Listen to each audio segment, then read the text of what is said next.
geography is lesson number 2, extent and location of both India and Brazil. For that you have to come to the page number 12. We have ended. Now on the page number 12 we can see one green box was there. So answer this green box is answer the following question with respect to the countries that you have studies out of countries. Now first, can you see those blue points above the green box? Yes, name all that. So you have to solve this map. Map में underlining करनी है, जैसा कि ऊपर blue points में बोला जा रहा है. बहुत इजी मैप है. आप अपना 6-7 स्टैंडर्ड से ये वर्ल्ड मैप करते आए होंगे. इक्वेटर बनाना है वो सब देख के आप कर लोगे. और उसके बाद जो नीचे जो क्वेश्चंस है वो क्वेश्चन के आंसर वो मैप रीडिंग आपको करनी है. Then come to the next page, last page of the lesson, page number 13. Find the difference between post independence characteristics of India and Brazil. इसका आंसर आपको ऊपर इधर मिल जाएगा. Post historical background post independence period का पेज नंबर 12 पे. The imperial power which rule Brazil also ruled a part of India. Find out when that part of India achieve. This all is give it a try. Questions are is for your general knowledge.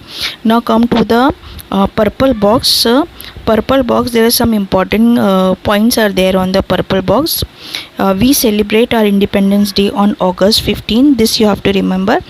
Whereas Brazil celebrate our Independence Day on September 7. Okay, Brazil का independence day याद रखना है, September 7. India has federal parliamentary republic type of government, whereas Brazil has federal presidential republic type of government. Federal means हमारा जो जितनी भी countries है हमारी स्टेट्स वगैरह में डिवाइडेड है. और parliamentary, you know that parliamentary हम लोग हमारी पार्लियामेंट्री गवर्नमेंट है. रिपब्लिक मीन्स हम लोग खुद अपने रिप्रेजेंटेटिव्स सिलेक्ट करते हैं, इलेक्ट करते हैं. ब्राज़ील का भी वैसे ही है, फेडरल है. That means the country is divided into many states, 26 states. और presidential type of republic. President यहाँ पर जो है, president is the head of the government. और मेकिंग ऑफ लॉ और इम्प्लीमेंटिंग ऑफ लॉ भी प्रेसिडेंट के हाथ में होता है. The name Brazil comes from the pau Brazil local wooden trees. जब पोर्तुगीज़ यहाँ पर आए थे तो उन्होंने हर तरफ ये पाव ब्राज़ील के जो है ट्रीज़ देखे थे. तो उसके टिम्बर जो है बहुत स्ट्रॉन्ग था और उसकी पत्तियों वगैरह से वो लोग एक तरह का जो है डाई बनाते थे, बहुत स्ट्रॉन्ग डाई बनाते थे, इंक बनाते थे. तो इसलिए उन्होंने इस जगह को ब्राज़ील नाम दिया था. Okay, now come to the question answers. Question number 1, right और wrong. Are this sentences right और wrong? Rewrite the wrong ones. इसमें से जो कुछ सेंटेंस करेक्ट है और कुछ सेंटेंस जो है रॉन्ग है. तो जो राइट सेंटेंस है उसके लिए खाली नीचे स्टेटमेंट लिखना है, this above sentence is right. और जो रॉन्ग है तो दिस सेंटेंस इज़ रॉन्ग, फिर उसका करेक्ट आंसर ही लिखने का है. दोनों का 1-1 मार्क है. राइट सेंटेंस का भी, रॉन्ग सेंटेंस का करेक्ट आंसर लिखने का भी 1-1 मार्क है. तो ये क्वेश्चन नंबर 1 है. Brazil is mainly located in the southern hemisphere. तो answer is right. B, tropic of cancer passes through the middle of India. This sentence is wrong. Tropic of cancer passes through the middle of India. यहाँ पे Capricorn लिखा है तो Capricorn की जगह cancer आएगा. C है, the longitudinal extent of Brazil is less than India. This statement is also wrong. The longitudinal extent of Brazil is more than India. Equator passes, fourth one है D, equator passes through the northern part of Brazil. This sentence is right. North, Brazil के north से equator pass होता है. E है, Brazil has a coast line along the pacific ocean. This sentence is wrong. Brazil has a coast line with along with the Atlantic Ocean. Pakistan is the neighboring country to the southeast of India. This statement is also wrong. Pakistan is the neighboring countries of the northwest of India. The southern part of India is called peninsula. This statement is right. Okay. Now the next question number 2 is answer in brief. What problem did Brazil and India face after independence? So this answer for this you'll find on I think page number 12 पे, जो left hand side पे historical background है और जो भी है मोर और less जो है इंडिया और ब्राज़ील जो है सेम, उनको क्योंकि ग़ुलाम कंट्रीज़ थी तो उनको आज़ाद होने के बाद मोर और लेस सेम उनको प्रॉब्लम्स जो है फेस करनी पड़ी। सेकेंड क्वेश्चन है how are Brazil and India different from each other in terms of location. In terms of location वापस से वही क्वेश्चन आएगा आपको, उसका कहाँ लोकेटेड है ब्राज़ील, कहाँ ब्राज़ील सदर्न और उसमें कौन से हेमिस्फीयर में लोकेटेड है वो हेमिस्फीयर लिखना है। इंडिया नॉर्दर्न और ईस्टर्न हेमिस्फीयर में लोकेटेड है। और ट्रॉपिक ऑफ वहाँ से इक्वेटर पास होता है और ट्रॉपिक ऑफ कैंसर इंडिया से पास होता है।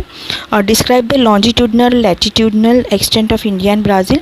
ये हमने आपको डैश जो टेक्स्ट बुक में डैश फिलअप कराया था वही सब आपको लिखना है। इट इज़ पेज नंबर 11 पे जो लॉन्जिट्यूडनल लैटिट्यूडनल जो डैशेस फिलअप कराए थे वो आपको यहाँ पे लिखना है। Now question number 3 is select the correct option. India southern most point पूछ रहा है तो उसमें आएगा इंदिरा पॉइंट। बी है these two countries in south America do not share the border with Brazil. अभी आप ब्राज़ील के मैप में देखेंगे तो वहाँ पर अर्जेंटीना बोलीविया भी है, कोलंबिया फ्रेंच गिने भी है, सुरीनाम और यूरुग्वे भी है, खाली चिली और इक्वेडोर नहीं है। तो ये फर्स्ट वन ही इसका करेक्ट आंसर होगा। सी है both the countries have dash type of government. Military तो नहीं है, कम्युनिस्ट नहीं है, प्रेसिडेंशियल तो खाली ब्राज़ील का है और तो रिपब्लिक आया। Both the countries have Republic type of government, यानी यहाँ के जो है खुद ही सिलेक्ट करते हैं लोग अपने रिप्रेजेंटेटिव। अभी डी क्वेश्चन देखो, उसमें से एक सिलेक्ट करना है कि कोस्टल पार्ट ऑफ ब्राज़ील कौन सा वाला जो है उसमें फर्स्ट सेकंड थर्ड फोर्थ में से कौन सा एकदम सिमिलर है figure coastal part of shape Brazil का। तो फर्स्ट वन जो है वो सिमिलर है। आप मैप में देखेंगे तो वहाँ पर आपको आसानी से दिख जाएगा। जो फर्स्ट वन जो है ये जहाँ पर सेरा पराइबा और अलागोस ये सब उसके ब्राज़ील के सिमिलर है। Second part which word following पर shape show the coastal part of India. तो थर्ड जो फिगर है शेप है वो आप देखेंगे कि कोस्टल पार्ट ऑफ इंडिया के बिल्कुल सिमिलर है, सदर्न पार्ट है जो पेनिनसुलर रीजन जिसको बोलते हैं हम। फिर एफ वाला क्वेश्चन है considering hemisphere which shape correctly represent. अच्छा, इसमें से कौन से हेमिस्फीयर है जो इंडिया जिसमें आता है। तो थर्ड वन जो है नॉर्दर्न हेमिस्फीयर थर्ड वन है। और जी वाला जो है considering the hemisphere which correctly represent the hemisphere in which Brazil mainly lies. तो उसका है साउथ सदर्न हेमिस्फीयर, जो सेकेंड वन जो आता है वो है उसका correct answer. So this is the end of the chapter. We have done the full chapter with explanation and we have done exercise also.